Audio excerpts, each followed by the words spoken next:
प्रिय मित्रों, जय भीम, जय भारत, नमो बुद्धाय। मैं निखिल सबलानिया, आपका मित्र, आपको बाबा साहब डॉक्टर भीमराव अम्बेडकर जी की पुस्तक शूद्र कौन थे का वीडियो नवा प्रस्तुत कर रहा हूं, जिसके अंदर दो अध्याय हम छुएंगे। एक होगा अध्याय 8 पुस्तक का कि वर्ण 3 है या 4, और अध्याय 9 ब्राह्मण बनाम शूद्र।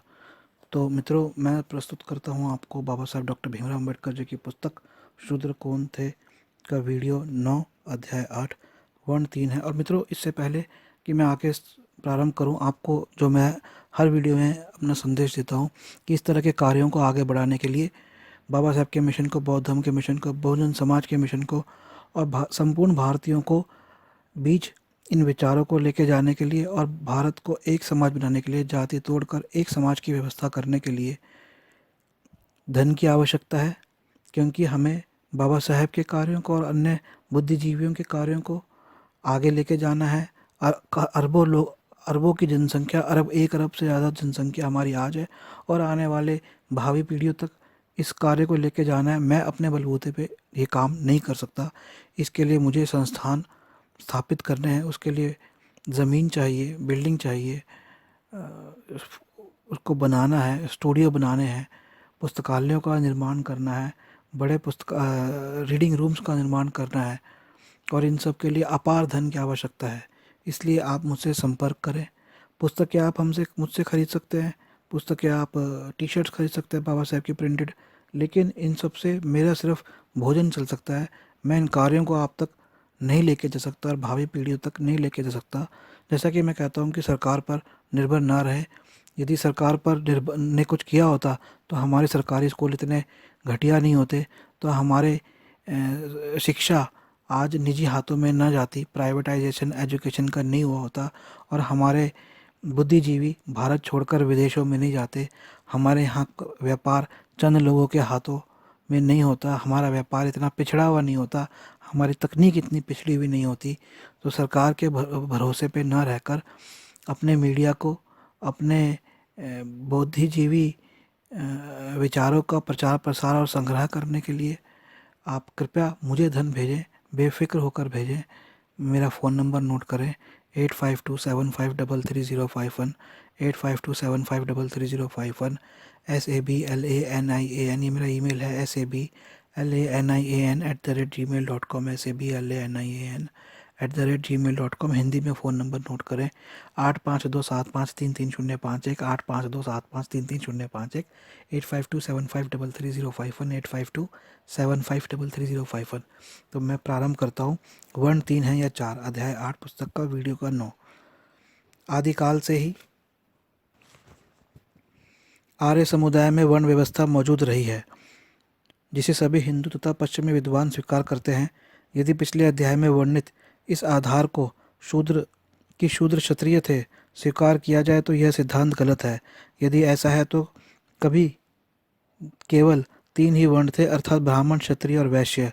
इससे एक समस्या का समाधान हो तो दूसरी समस्या उत्पन्न हो जाती है। पता नहीं इसका महत्व कोई समझेगा या नहीं। यह कहा जाता है कि जब तक यह सिद्ध न हो जाए कि आदिकाल में केवल 3 वर्ण थे, तब तक यह नहीं माना जा सकता कि शूद्र क्षत्रिय थे। सौभाग्यवश इसका प्रमाण मौजूद है कि आर्यों में आदिकाल में केवल 3 ही वर्ण थे। काश मुझे कोई सिद्धांत मिल जाता जिससे मैं यह समस्या हल करने का वायदा कर निभा पाता, किंतु इससे एक और समस्या हो जाती है। सौभाग्य की बात है कि इस बारे में मुझे पुख्ता सबूत मिले हैं कि शुरू में आर्यों में केवल 3 ही वर्ण थे। पहला प्रमाण ऋग्वेद का है। मैं उसी का विश्वास करता हूँ। कुछ विद्वानों का मत है कि ऋग्वेद के काल में वर्ण व्यवस्था नहीं थी। उनका मत है कि ऋग्वेद में पुरुष सूक्त बहुत समय बाद का शेपक है, अर्थात बहुत समय बाद इसमें जोड़ा गया है। यदि यह मान भी लिया जाए कि पुरुष सूक्त बाद में जोड़ा गया है, तब भी यह नहीं माना जा सकता कि ऋग्वेद के समय में वर्ण व्यवस्था नहीं थी। ऋग्वेद के साथ इस व्यवस्था का विरोधाभास है, क्योंकि पुरुष सूक्त के अतिरिक्त कई स्थानों पर ऋग्वेद में ब्राह्मण, क्षत्रिय और वैश्य का वर्णन एक साथ आया है।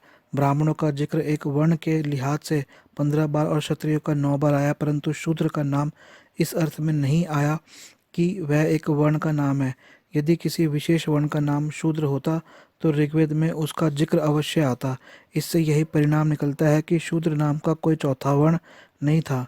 दूसरा प्रथम तैत्तिरीय और शतपथ ब्राह्मण का है। दूसरा प्रमाण तैत्तिरीय और शतपथ ब्राह्मण का है। दोनों ब्राह्मणों में केवल 3 वर्णों का उल्लेख है। शूद्रों के पृथक वर्ण का कोई जिक्र नहीं है। शतपथ ब्राह्मण 2.1.4.11 में कहा है, भू कहकर प्रजापति ने पृथ्वी को बनाया, भुवा कहकर वायु और स्वः को आकाश, स्वः से आकाश को बनाया। ये 3 शब्द और ब्रह्मांड एक साथ ही बने। तीनों के साथ अग्नि को बनाया। भू स्थान करके ब्राह्मण को बनाया, भुवा कहकर क्षत्रिय को और स्वः से वैश्य को बनाया, सबके साथ अग्नि को बनाया। भूह कहकर प्रजापति ने स्वयं को बनाया, भुवा से प्राणियों को और स्वः से पशुओं को बनाया। दुनिया प्रजापति, प्राणी और पशुओं की है और अग्नि तीनों की है। तैत्तिरीय ब्राह्मण 3.12.9.2 में लिखा है, सारी सृष्टि ब्रह्मा से पैदा हुई। ऋग्वेद से शैशव बने,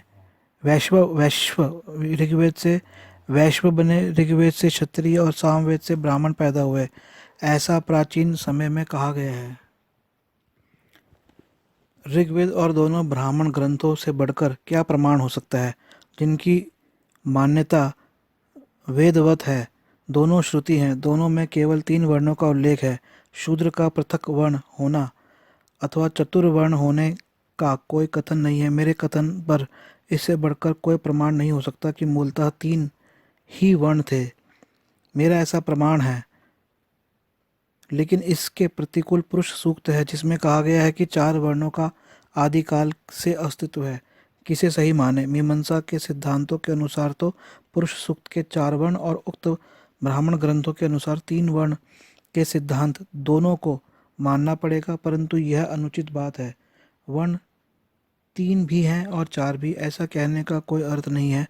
अतएव इतिहासकारों के मत को मानना पड़ेगा कि कौन पहले बना। क्या पुरुष सूक्त असली ऋग्वेद के बाद बना? इसके लिए पुरुष सूक्त तथा बाकी ऋग्वेद की भाषा का मिलान करना पड़ेगा। सभी विद्वानों का मत है कि पुरुष सूक्त बाद का बना है। कोलब्रुक का कथन है, यह मंत्र अर्थात पुरुष सूक्त के छंद तथा शैली और भाषा शेष ऋग्वेद की प्रार्थनाओं से सर्वथा भिन्न है। यह अधिक अर्वाचीन प्रतीत होता है।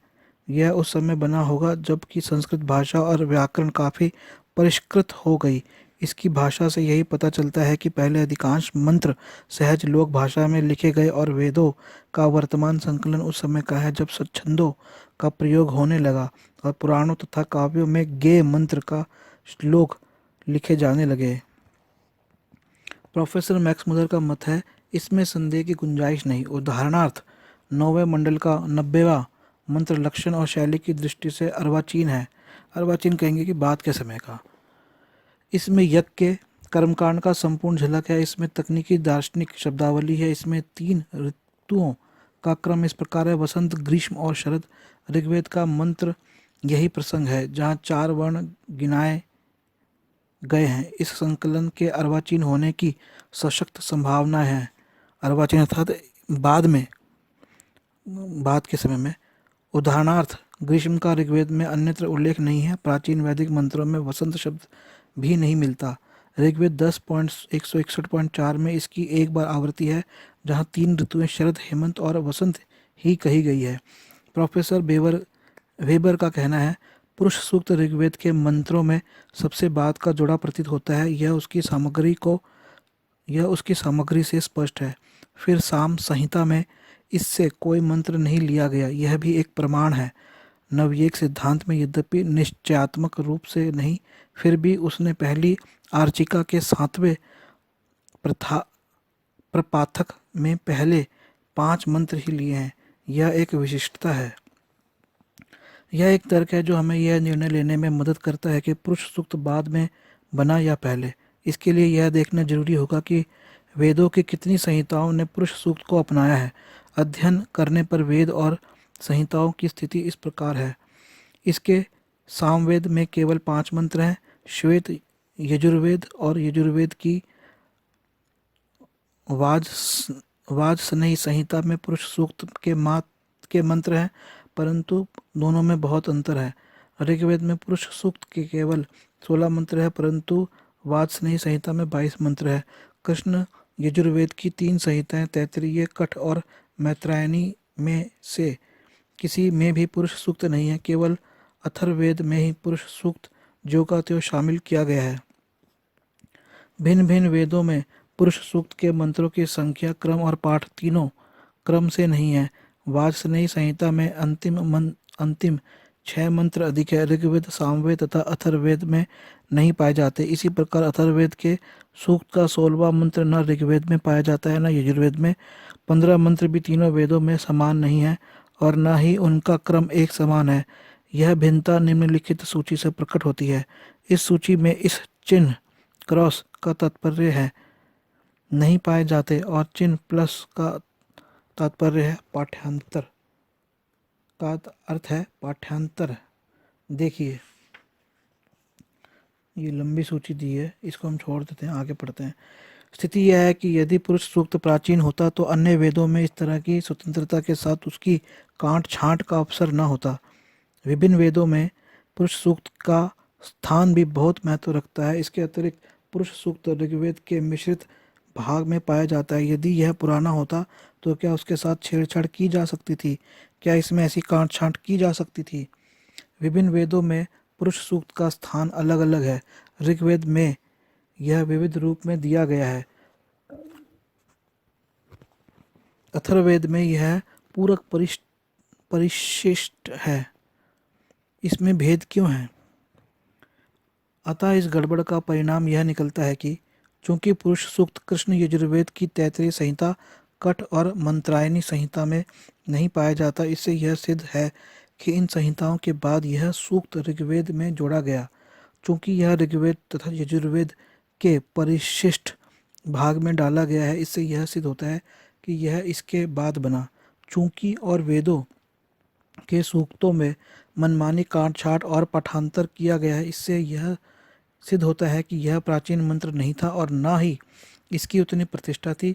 इन बातों से साझा साक्ष्य मिलते हैं जो प्रोफेसर मैक्स मुलर और अन्य विद्वानों के पक्ष में जाते हैं कि पुरुष सूक्त क्षेपक है, अर्थात बाद में जोड़ा गया है। यह कहें कि पुरुष सूक्त नया है, पुराना नहीं है और ये काट छाट करके बनाया गया है।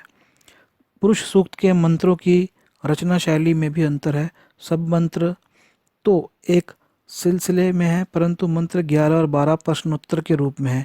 ये 2 मंत्र वर्णोत्पत्ति को बताते हैं। एक व्याख्यात्मक क्रम में यह व्यवधान क्यों आया? ऐसा प्रतीत होता है कि वे 2 मंत्र बाद में सूक्त के बीच जोड़ दिए गए। अतएव केवल पुरुष सूक्त बाद में ही नहीं जोड़ा गया, उसमें समय समय पर और मंत्र भी जुड़ते रहे।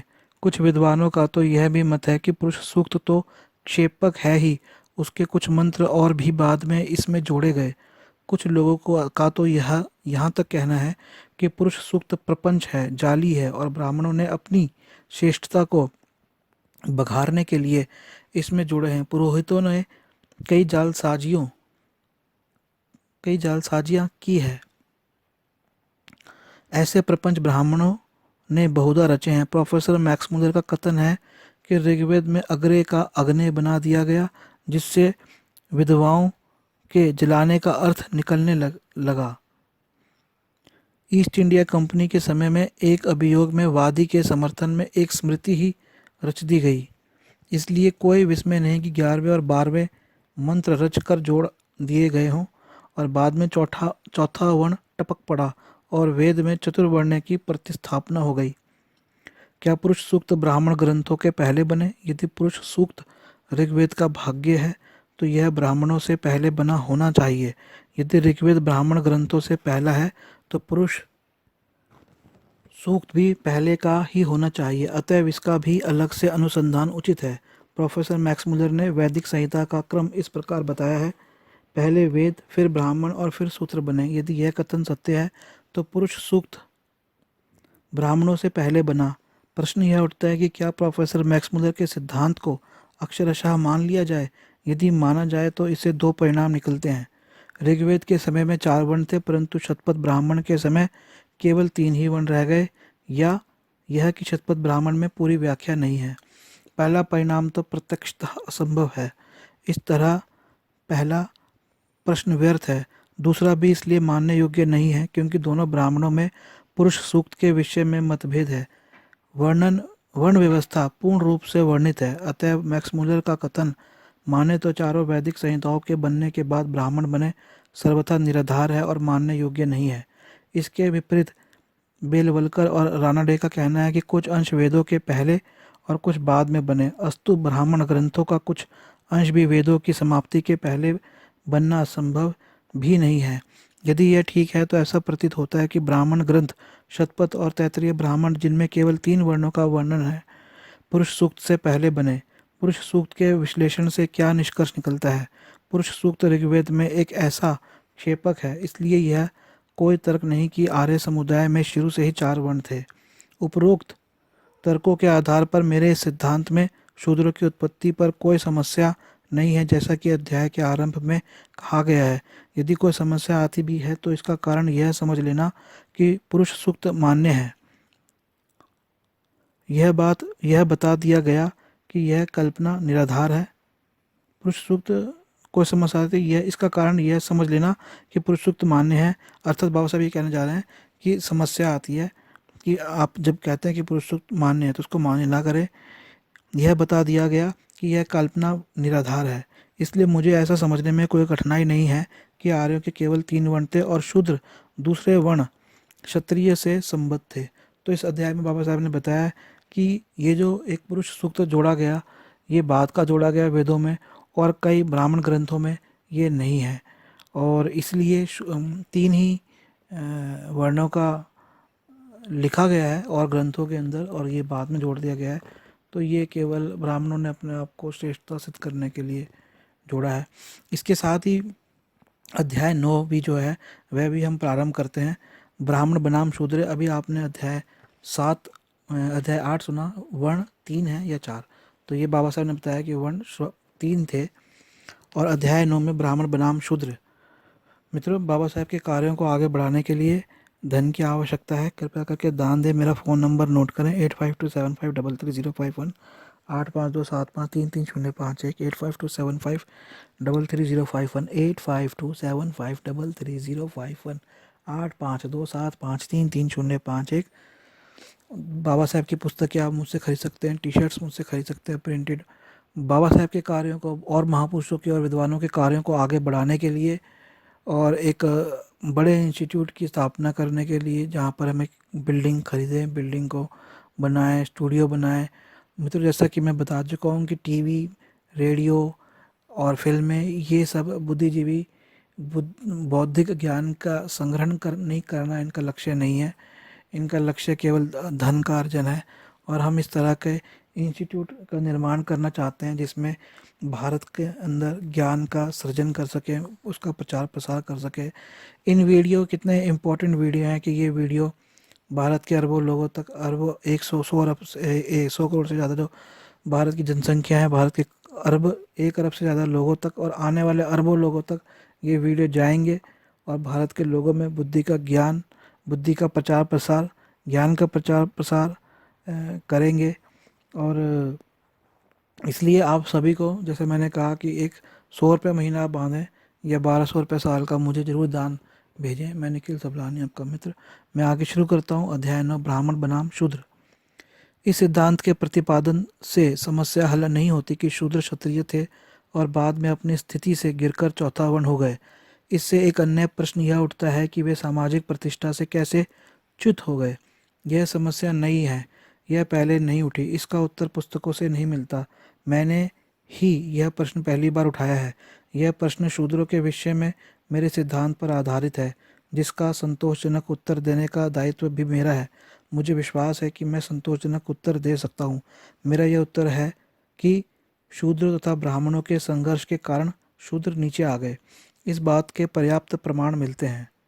शूद्र राजा सुदास तथा वशिष्ठ में जो ब्राह्मण थे विवाद हुआ, परंतु इस विवाद का पुस्तकों में जो वृत्तांत दिया गया है यह भ्रामक है।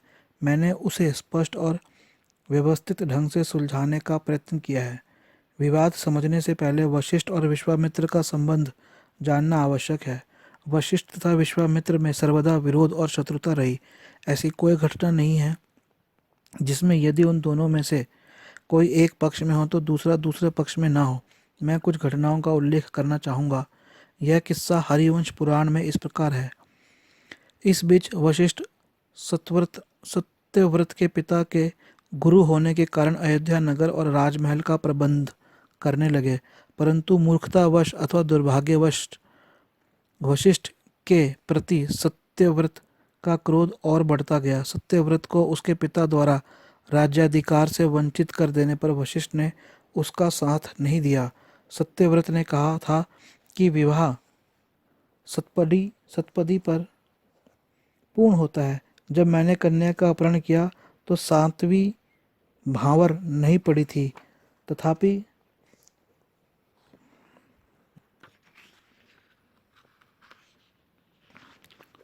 सर्वधर्मों के ज्ञाता वशिष्ठ ने मेरा समर्थन नहीं किया।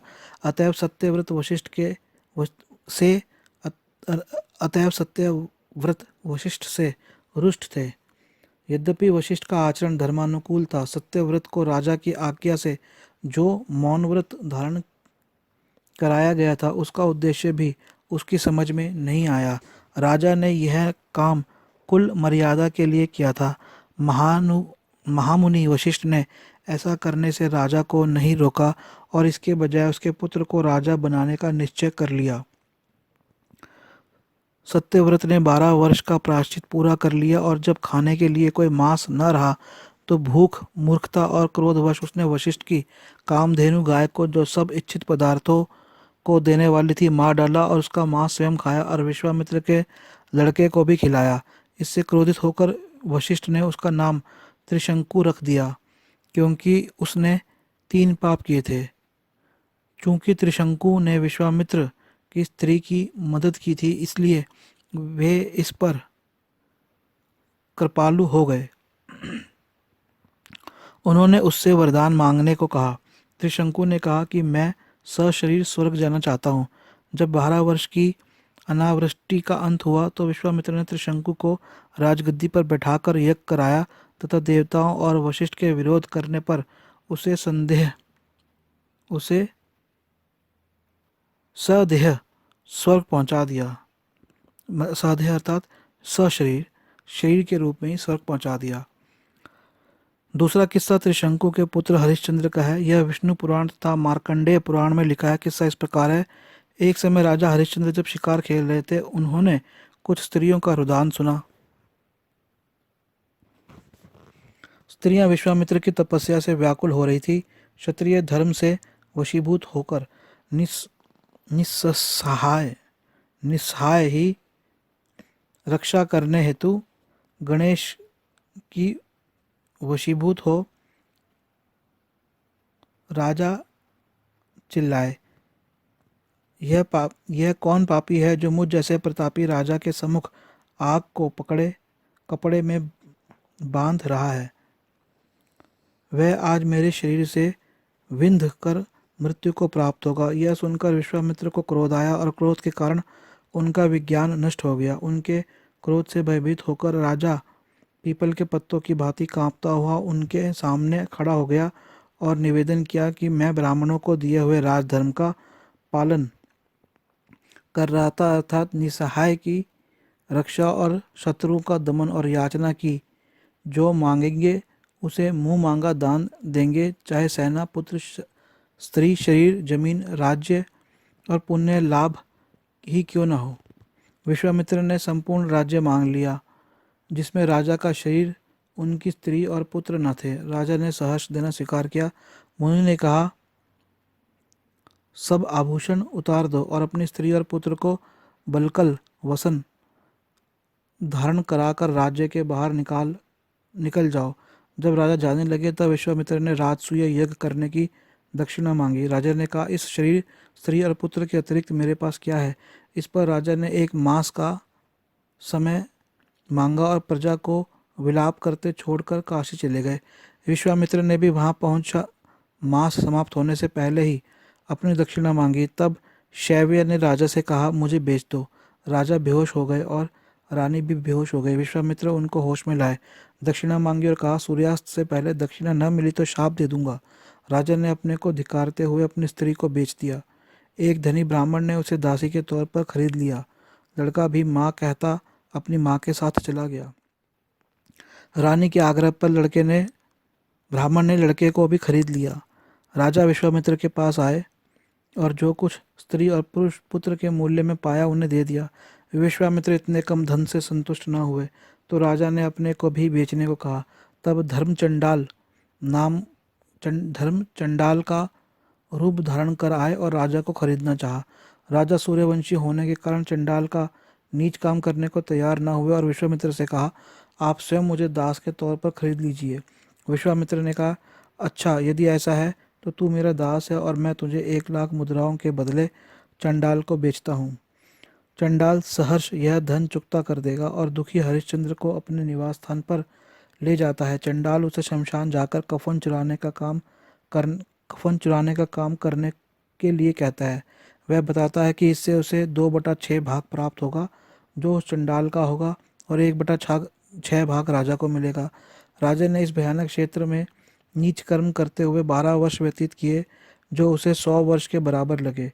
तब सो जाता तो उसे अपने जीवन के विषय में अनेक स्वप्न आते। जब वह जाग जाता तब अपनी पत्नी और पुत्र का अंतिम संस्कार करने आई। जब वह जागा तब उसकी पत्नी अपने पुत्र का अंतिम संस्कार करने आई जो सर्पदंश से मर गया था। पहले तो पति पत्नी ने एक दूसरे को नहीं पहचाना क्योंकि उनकी आकृति कष्ट सहते सहते विकृत हो गई थी। हरिश्चंद्र ने उसके विलाप से तुरंत पहचान लिया कि वह उसकी पत्नी ही है जो दुर्भाग्य की मारी हुई है। वह बेहोश हो जाता है। रानी भी उसे पहचान लेती है, वह भी बेहोश हो जाती है। जब उनकी मूर्छा भंग होती है तब वे दोनों रोने लगते हैं। पिता अपने पुत्र की मृत्यु पर और रानी अपने पति की अधोगति पर रोती है। वह उसके गले से लिपट जाती है और कहती है, मैं विभ्रम में हूँ। क्या यह स्वप्न है? क्या यह यथार्थ है? यदि यह यथार्थ है तब उन्हें धर्म का बोध हो रहा है जो इसका आचरण करते हैं। हरिश्चंद्र को अपने पुत्र की चिता में आग लगाने से पहले तो बिना स्वामी के लिए शुल्क लिए हिचक होती है, लेकिन बाद में वह हर परिणाम को भुगतने और ऐसा करने का निश्चय कर लेता है और अपने को ढाढ़स दिलाता है कि यदि मैंने दान दिए हैं और ऋषि मुनियों को मेरे यज्ञ कर्म आदि से संतोष है तब मैं स्वर्ग में अपने पुत्र और अपनी पत्नी से जाकर मिलूंगा। रानी भी उसी प्रकार मरने का निर्णय कर लेती है। जब हरिश्चंद्र अपने पुत्र को चिता पर रखकर भगवान श्री नारायण कृष्ण परमात्मा का स्मरण और ध्यान कर रहे थे तभी धर्म के आगे आगे सभी देवतागण विश्वामित्र के साथ वहां उपस्थित हो गए। धर्म राजा को आवेश में कठोर कर्म करने से वर्जित करने लगे। इंद्र ने घोषणा की कि राजा, उसकी पत्नी और उसके पुत्र ने अपने सत्कर्म से स्वर्ग जीत लिया है। देवताओं ने आकाश से अमृत व पुष्पों की वर्षा की और राजा का पुत्र पुनः जीवित हो उठा तथा स्वस्थ हो गया। स्वर्गिक वस्त्र और मालाओं से आभूषित हो राजा और रानी ने अपने पुत्र को गले लगा लिया। हरिश्चंद्र ने कहा कि जब तक मुझे अपने स्वामी चंडाल की अनुमति नहीं मिल जाती और उनको प्रचुर धन नहीं दे देता तब तक मैं स्वर्ग नहीं जा सकता। धर्म तब राजा को यह रहस्य बताते हैं कि मैंने स्वयं ही धर्म का स्वरूप धारण कर रखा था।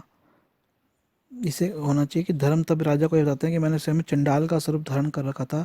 तब राजा पुनः कहता है कि मैं तब तक यहाँ से विदा नहीं ले सकता जब तक मेरी प्रजा को मेरे साथ स्वर्ग चलने की अनुमति नहीं होती, क्योंकि मेरे पुण्य में उसका भी अंश है, चाहे वह एक दिन के लिए ही चले। इसे इंद्र स्वीकार करते हैं। विश्वामित्र राजा के पुत्र रोहिताश्व को राज सिंहासन पर आसीन कराते हैं और तब हरिश्चंद्र, उनके साथी और अनुयायी एक साथ स्वर्गारोहण करते हैं। इस चरमोत्कर्ष के बाद जब वशिष्ठ ने यह वृत्तांत गंगा के जल में 12 वर्षों तक निवास करने के बाद सुना, जो हरिश्चंद्र के कुल पुरोहित थे, तो वह उस क्लेश के कारण बहुत क्रुद्ध हुए जो श्रेष्ठ राजा को भोगना पड़ा, जिसके गुणों और ईश्वर तथा ब्राह्मण भक्ति की वह प्रशंसा करते थे। उन्होंने कहा कि जब विश्वामित्र ने अपने 100 पुत्रों का वध किया था, तब उन्हें इतना क्रोध नहीं आया था। उन्होंने विश्वामित्र को बगुला बन जाने का श्राप दिया। उन्होंने कहा कि वह दुष्ट व्यक्ति ब्राह्मण द्रोही मेरे शाप से बुद्धिमान जीवों के समाज से बहिष्कृत हो जाए तथा अपनी बुद्धि खोकर वक बन जाए। विश्वामित्र ने इसके बदले वशिष्ठ को शाप दे दिया और उन्हें अरि नामक पक्षी बना दिया। इन नए रूपों में दोनों में भयंकर युद्ध हुआ। अरि आकाश में 2 सहस्त्र योजन अर्थात 18,000 किलोमीटर ऊपर उड़ सकता था और वक 3,090 योजन तक आकाश में उड़ सकता था। जब अरि ने अपने पंजों से आक्रमण किया, तब वक ने भी अपने प्रतिद्वंदी पर वैसे ही आक्रमण किया। इन दोनों के डैनों की फड़फड़ाहट से भयंकर चक्रवात आए। पर्वत चूर्ण होने लगे, सारी पृथ्वी कांपने लगी, समुद्र में जल तट के ऊपर ऊपर की तरफ चढ़ने लगे, पृथ्वी टूटकर पाताल की ओर जाने लगी। इन दोनों के युद्ध से अनेक जीवों की मृत्यु हो गई। इस भयंकर अव्यवस्था को देखकर वहाँ सभी देवताओं सहित ब्रह्मा उपस्थित होते हैं और दोनों प्रतिद्वंदियों को युद्ध बंद करने का आदेश देते हैं। इस आदेश पर दोनों को भयंकर क्रोध आता है, लेकिन ब्रह्मा उनको उनके मूल रूप में प्रतिष्ठित कर देते हैं और परस्पर शांति रखने की सलाह देते हैं। अन्य प्रकरण जिसमें ये एक दूसरे के विरोधी दिखाए गए हैं, अयोध्या के राजा से संबंधित है। कथा इस प्रकार है। अम्बरीश एक यज्ञ कर रहा था तो इंद्र बलि पात्र को उठा ले गया। पुरोहित ने कहा कि यह एक अमंगल है जो यह प्रकट करता है कि राजा का शासन कुशासनग्रस्त है और इसके लिए बहुत बड़े प्रायश्चित की जरूरत है, और वह प्रायश्चित है मानव की बलि। बहुत अधिक तलाश के बाद राजऋषि अम्बरीश एक ब्राह्मण ऋषि ऋचिक के पास गए जो भृगु के वंशज थे। अम्बरीश ने ऋचिक से कहा कि वह बलि के लिए अपना एक पुत्र बेच दे, जिसके लिए उन्हें 1,00,000 गाय दी जाएंगी। ऋचिक ने उत्तर दिया कि वह अपने ज्येष्ठ पुत्र को तो नहीं बेचेंगे। उनकी पत्नी ने कहा कि वह छोटे बेटे को नहीं बेचेगी। उसने कहा कि बड़े पुत्र पर सामान्यतः पिता का दुलार होता है और छोटे पर माता का। तब मझले पुत्र शनुशेप ने कहा कि इस प्रकार तो उसी को बेचा जाना है, और राजा से कहा कि वह मुझे ले चले। 1,00,000 गाय, 1 करोड़ स्वर्ण मुद्राएं, ढेर सारे आभूषण शनुशेप के एवज में दिए गए। तब वे पुष्कर से होकर जा रहे थे तो अपने मामा विश्वामित्र से मिले, जो अन्य ऋषियों के साथ वहाँ यज्ञ कर रहे थे। शनुशेप उनकी गोदी में गिर पड़ा और उसने अपने मामा से अपनी विवशता का वर्णन करते हुए दया की भीख मांगी। विश्वामित्र ने उसे सांत्वना दी और अपने पुत्रों पर इस बात के लिए दबाव डाला कि उनमें से कोई एक शनुशेप के स्थान पर बलि चढ़ जाए। इस प्रस्ताव पर मधु संयंध तथा राजऋषि के दूसरे पुत्र सहमत न हुए।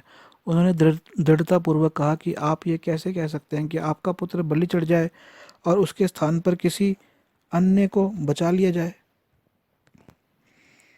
हम इसे ठीक नहीं समझते। यह इसी प्रकार हुआ जैसे कि कोई अपना ही मांस खाए। राजऋषि को इस पर बड़ा क्रोध आया और उन्होंने अपने पुत्रों को शाप दिया कि वे अत्यंत नीच जाति में पैदा हों, जैसे वशिष्ठ के पुत्र उत्पन्न हुए हैं, और वे हजारों वर्षों तक कुत्ते का मांस खाएं। तब उन्होंने शनुशेप से कहा कि तब तुम रस्सियों से बंध जाओ, तुम्हारे गले में लाल डोरी पड़ी हो। जब तुझे सुगंधित लेप चढ़ाए जाए तब विष्णु के बलि स्तंभ के निकट ले जाया जाए, तब तुम अग्नि से प्रार्थना करना और अम्बरीश के कान में इन 2 श्लोकों को पढ़ना, तुम्हें सफलता मिलेगी। तब शनुशेप ने अम्बरीश से यज्ञ करने के लिए कहा। जब शनुशेप को लाल वस्त्र पहनाकर बलि चढ़ाने के लिए ले जाया गया तो उसने इंद्र और विष्णु का आह्वान किया। सहस्र चक्षु वाले इंद्र उस पवित्र मंत्र से प्रसन्न हुए और शनुशेप को लंबा जीवन दान दिया। अंतिम किस्सा है जिसमें ये एक दूसरे के विरोधी दिखाए गए हैं। राजा कलमाशपाद से संबंधित है। घटना महाभारत के आदि पर्व में है। कलमाशपाद माषपाद इक्ष्वाकु वंश का राजा था। विश्वामित्र उसके पुरोहित होना चाहते थे, परंतु उसने वशिष्ठ को पुरोहित बनाना बेहतर समझा। एक दिन राजा शिकार खेलने गए और शिकार खेलते हुए भूख प्यास से बहुत थक गए। मार्ग में वशिष्ठ के ज्येष्ठ पुत्र शक्ति राजा को मिले। राजा ने रास्ता छोड़ने को कहा। शक्ति ने नम्रता पूर्वक कहा, हे राजा, रास्ता मेरा है।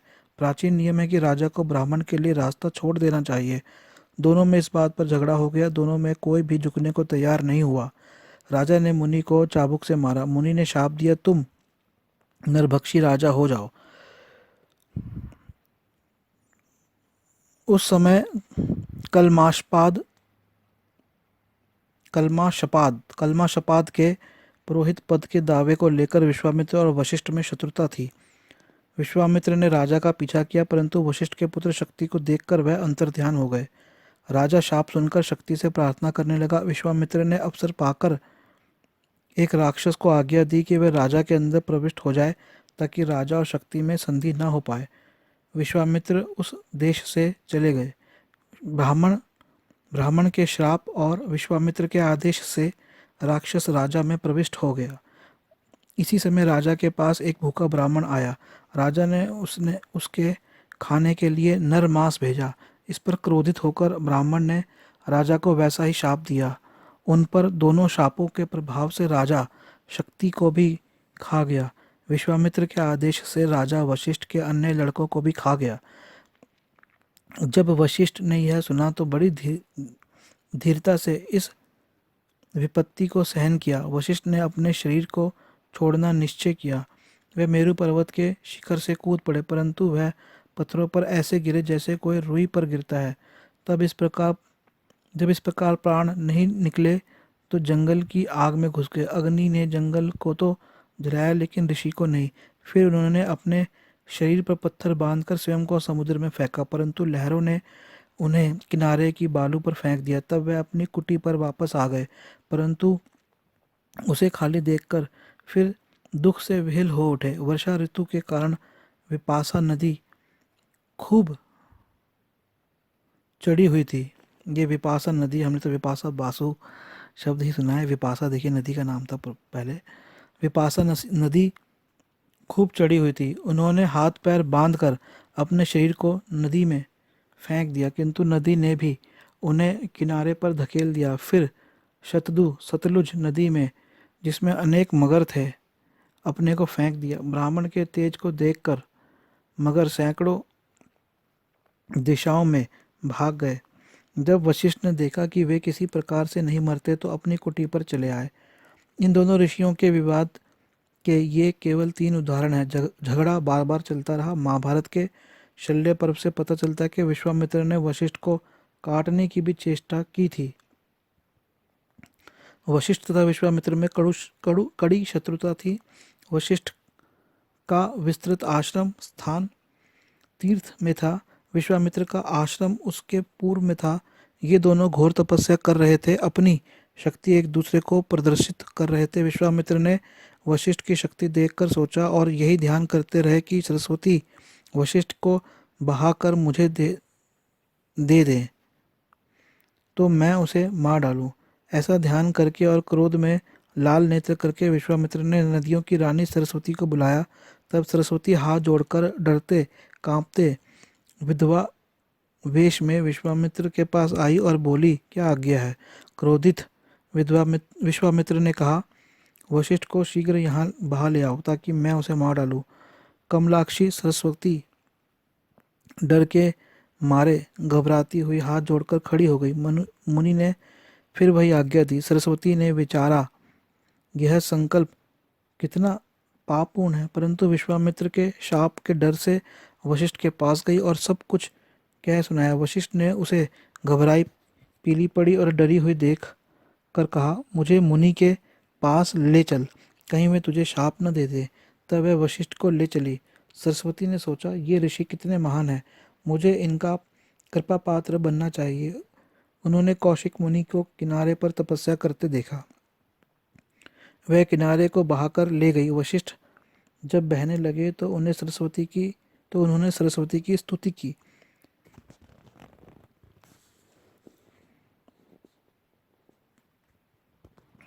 हे सरस्वती, तुम ब्रह्मा के कमंडल से निकलकर संपूर्ण पृथ्वी पर बहती हो, स्वर्ग में रहकर बादलों को पानी देती हो। तुम बल, तेज, यश, बुद्धि का प्रकाश हो। तुम वाणी हो, तुम स्वाहा हो। यह संसार तुम्हारे अधीन है। तुम चार रूप से सर्व प्राणियों में निवास करती हो। जब विश्वामित्र ने देखा कि वशिष्ठ भय जा रहे हैं तो उनका वध करने के लिए अस्त्र ढूंढने लगे। ब्रह्म हत्या से बचने हेतु सरस्वती वशिष्ठ को पूर्व की ओर बहा ले गई। इस प्रकार विश्वामित्र की आज्ञा का पालन भी हो गया और वशिष्ठ भी बच गए। यह देखकर विश्वामित्र ने सरस्वती को शाप दिया कि हे नदियों में श्रेष्ठ सरस्वती, तूने मुझे धोखा दिया, इसलिए तेरे पानी के साथ रक्त भी बहेगा। शापग्रस्त सरस्वती रक्तिम जल के साथ 1 वर्ष तक बहती रही। जहाँ वशिष्ठ का आश्रम था वहाँ असुर लोग आकर रक्तपात और नृत्य करने लगे। ऋषियों ने सरस्वती की यह दशा देख कर उसे शाप से मुक्त कराया। विश्वामित्र और वशिष्ठ की शत्रुता केवल 2 पुरोहितों की शत्रुता नहीं थी। यह शत्रुता एक ब्राह्मण पुरोहित और एक क्षत्रिय पुरोहित की थी। वशिष्ठ ब्राह्मण और विश्वामित्र क्षत्रिय थे। वे राजवंश के क्षत्रिय थे। ऋग्वेद 3.33.11 में विश्वामित्र को कुशिक का पुत्र बताया गया है। विष्णु पुराण में विश्वामित्र का और अधिक वृत्तांत है। कहा गया है विश्वामित्र गाधी के पुत्र थे जो राजा पुरुरवा के वंशज थे। हरिवंश में भी इस कथा का वर्णन है। ऋग्वेद 3.1.21 से ज्ञात होता है कि विश्वामित्र के वंश में पुष्ट दर पुष्ट यक्षाग्नि जलाई जाती थी। ऋग्वेद से यह ज्ञात होता है कि विश्वामित्र ने इस वेद की बहुत सी रचना को बनाया था और वे राजऋषि माने जाते थे। उन्होंने ऋग्वेद 3.62.10 में परम पवित्र गायत्री मंत्र बनाया था। देखिए, तो ये यहाँ बाबा साहब ने बताया कि ऋग्वेद में के अंदर जो गायत्री मंत्र है वे इन्होंने बनाया, विश्वामित्र जी ने। वे क्षत्रिय कुल भरत के वंश के थे। यह मालूम होता है कि ब्राह्मण और क्षत्रियों में निम्नलिखित बातों के बारे में झगड़ा था। तो यहाँ पे बताते हैं कि वे क्षत्रिय कुल भरत के वंश के थे। यह बात मालूम होती है कि ब्राह्मण और क्षत्रिय में निम्नलिखित बातों में झगड़ा था। दान लेने का अधिकार ब्राह्मणों का दावा था कि दान लेना केवल ब्राह्मणों का ही अधिकार है। वेद पढ़ने का अधिकार ब्राह्मणों का दावा था कि क्षत्रिय केवल वेद पढ़ सकता है, उसको वेद पढ़ाने का अधिकार नहीं है। वेद पढ़ाने का अधिकार केवल ब्राह्मणों को ही है। यज्ञ करने का अधिकार ब्राह्मणों का यह कहना था कि क्षत्रिय केवल यज्ञ कर सकता है, यज्ञ करा सकता है, यज्ञ कर नहीं सकता। यज्ञ करने का अधिकार केवल ब्राह्मणों का है। इन तीनों में विशेषतः झगड़े में ये दोनों एक दूसरे के विरोधी रहे। इसकी पुष्टि त्रिशंकु की कथा से होती है। ये कथा रामायण में इस प्रकार की गई है।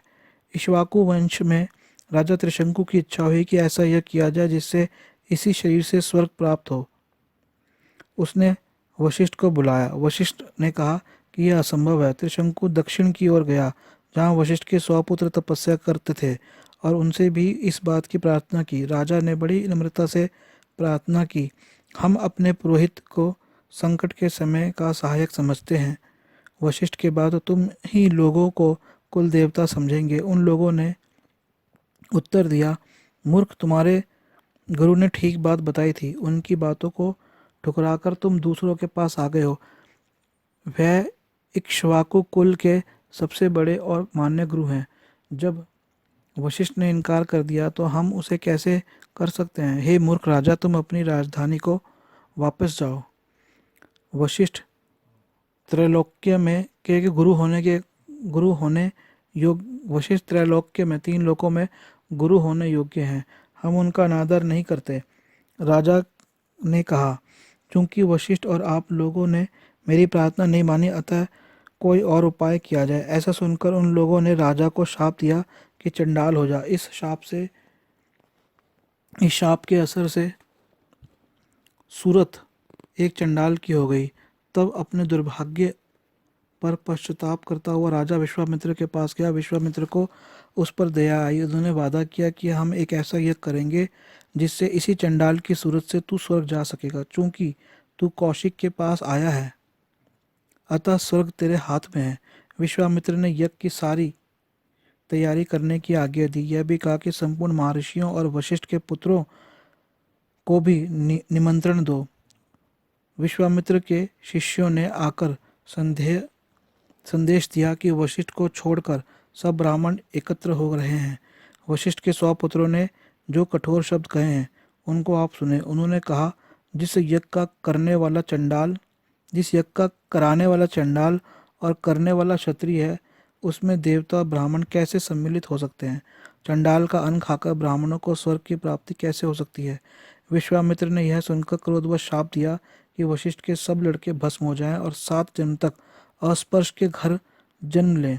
वशिष्ठ को उन्होंने शाप दिया, निषाद हो जाओ। जब शाप फलीभूत हो गया तब उन्होंने यज्ञ कराया। अन्य ब्राह्मणों ने भी ऋषि के भय से यज्ञ में भाग लिया। यज्ञापि विश्वामित्र और ऋत्विराज अन्य ब्राह्मण थे।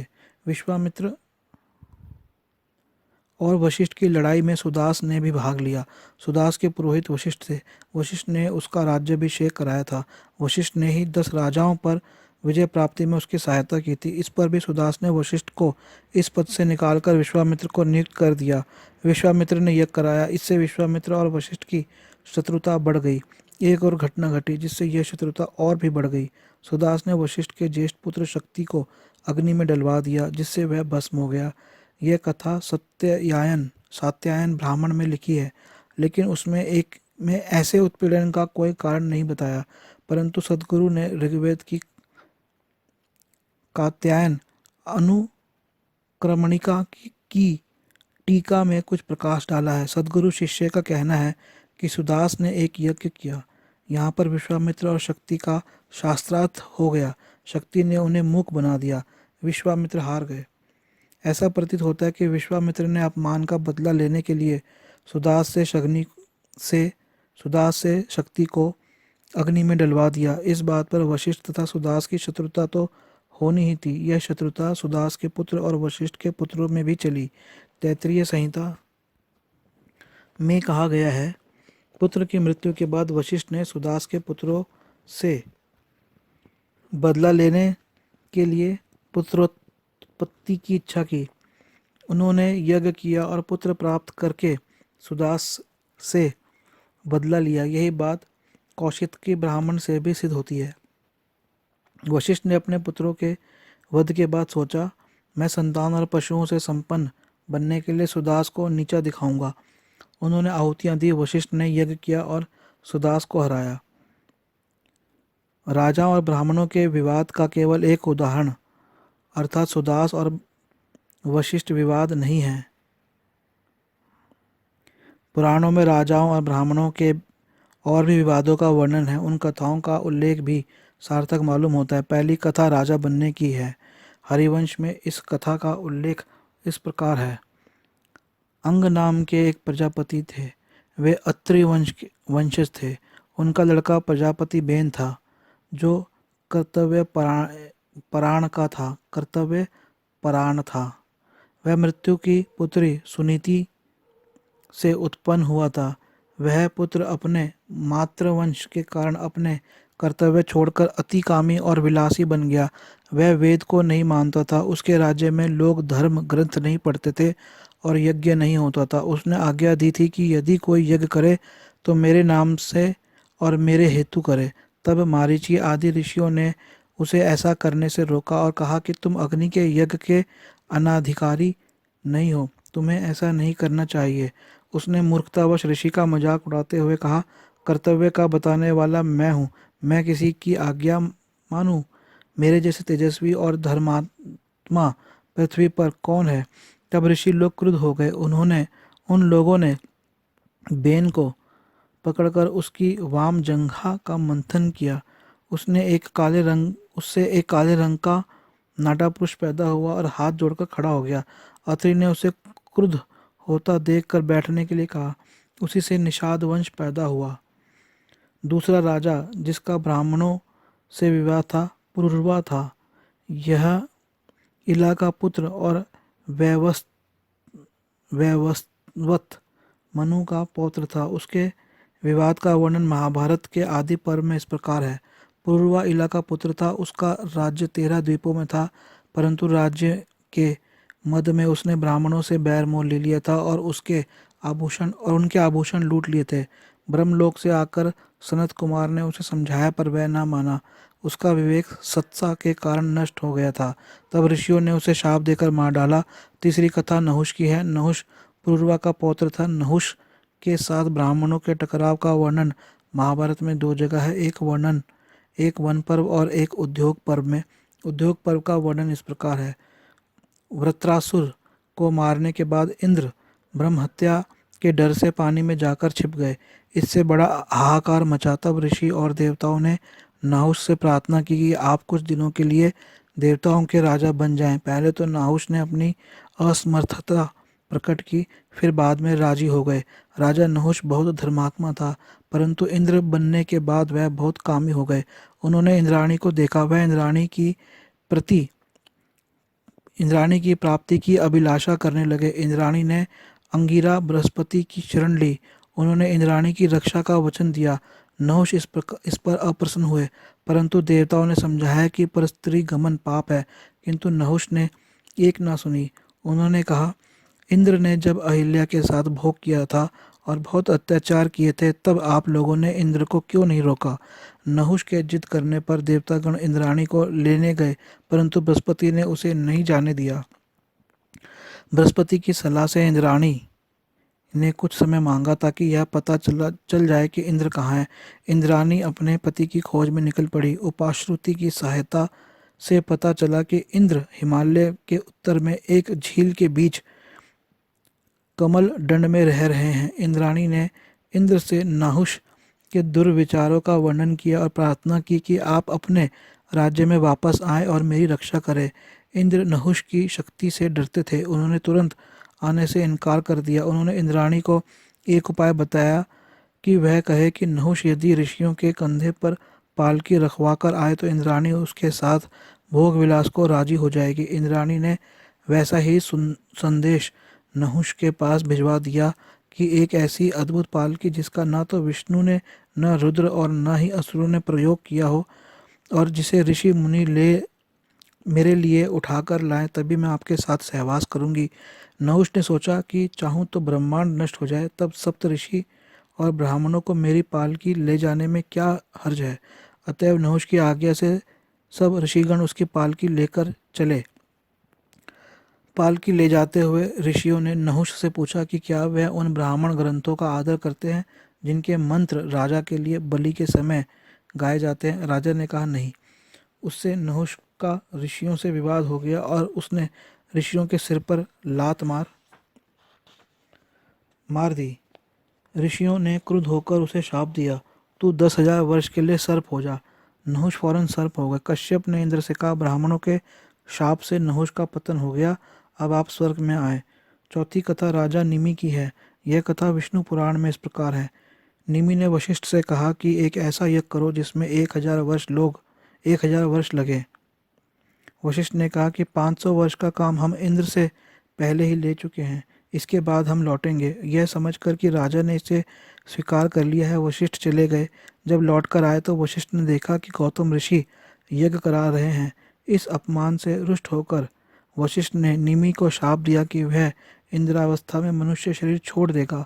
निमि जब जागी और उन्हें पता चला कि वशिष्ठ ने उन्हें शाप दिया है, तो उन्होंने वशिष्ठ को भी शाप दिया और मर गए। यज्ञ से देवताओं ने प्रसन्न होकर कहा, हम फिर निमि को जीवन दान दे सकते हैं। राजा ने अस्वीकार किया। तब देवताओं ने निमि को पलक पर ठहरने का स्थान दिया, इसलिए पलक गिरने के आगे वाले समय को निमेष कहते हैं। ये विवाद मनुस्मृति में भी आते हैं। मैक्स मुलर की पुस्तक सेक्रेड बुक्स ऑफ ईस्ट के अनुसार मनुस्मृति में कहा है कि गर्व त्याग देने से ऋषियों को भी राज्य प्राप्त हुआ है और गर्व के कारण राजाओं का नाश हुआ है। वैसे बेन, नहुष का पुत्र सुदास, समुख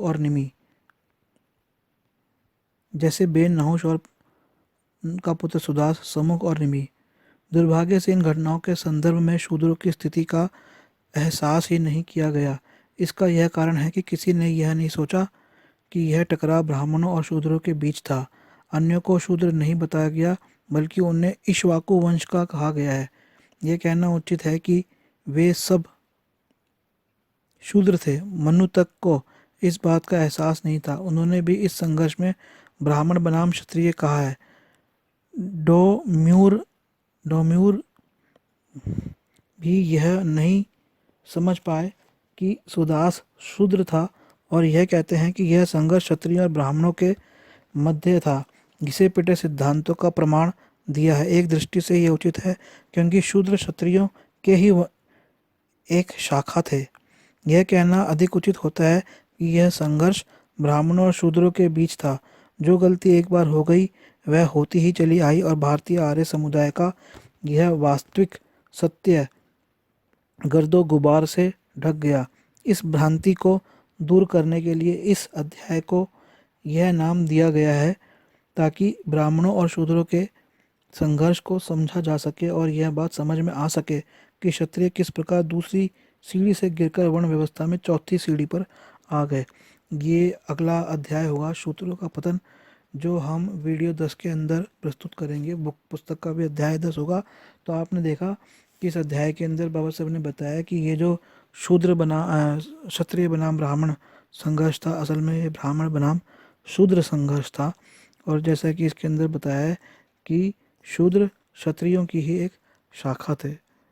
तो आगे हम सुनेंगे, आप सुनेंगे। और मित्रों, जैसा कि मैं बार बार निरंतर कहता हूँ, इन कार्यों को करने के लिए धन की आवश्यकता है, इसलिए दान के रूप में धन अवश्य दें। मैंने कहा 100 रुपये प्रति माह आप बांधें और या फिर 1200 रुपया प्रति वर्ष। उसके अलावा आप पुस्तकें हमसे बाबा साहब की खरीद सकते हैं, बहुत धम पे खरीद सकते हैं, इतिहास के ऊपर, जाति की समस्याओं के ऊपर। और इस तरह के वीडियोस को, ऑडियोस को बनाने के लिए, ज्ञान का संग्रह सृजन करने के लिए, प्रचारित करने के लिए बड़े इंस्टीट्यूट की आवश्यकता है। सरकार पर निर्भर नहीं रह सकते। आप भारत के लोगों करोड़ों की संख्या में हो। मुझे यदि कुछ रुपए भी आप सब मिलकर भेजते हो तो मेरे पास रुपए का अच्छा भंडार लगेगा, जिससे कि मैं ये इस तरह के संस्थान बिना किसी गैर सरकारी संस्थान के रूप में, बिना सरकार की मदद पर निर्भर हुए कर सकता हूँ। आपका अपना निखिल सबलानिया। मुझे फ़ोन करें। बाबा साहब की पुस्तकें और टी शर्ट प्राप्त करने के लिए, खरीदने के लिए मुझे अवश्य फ़ोन करें। मेरा फ़ोन नंबर है 8527533051, 8527533051, 8527533051, 8527533051। ईमेल नोट करें sablan@gmail.com, sablan@gmail.com। जय भीम, जय भारत, नमो बुद्धाय। अगला वीडियो आप जरूर देखिए, शूद्रों का पतन, वीडियो 10। प्रिय मित्रों, जय भीम, जय भारत, नमो बुद्धाय।